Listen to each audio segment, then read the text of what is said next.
ask about this flurry of executive orders we've seen. President Biden ran on a pledge to restore unity. He promised on Inauguration Day he'd be a president for all Americans, but since he's gotten into office, he's been largely acting unilaterally. I mean, we saw a record-breaking number of executive orders. He has not yet met with lawmakers on Capitol Hill, and we're not even quite sure who he's talking to on Capitol Hill. So what do you say to Americans who are watching all of these executive orders?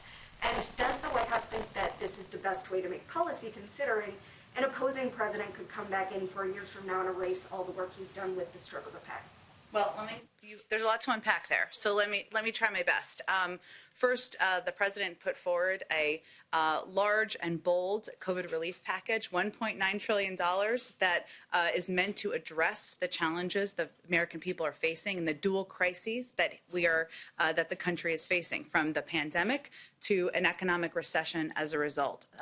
That package has the support of the majority of Americans, according to every poll that we have seen publicly released. So I would say first that part of unifying the country is addressing the problems that the American people are facing and working to reach out to Democrats and Republicans to do exactly that. And that's exactly what he's doing. He's had calls with Democratic and Republican members of Congress, many of them.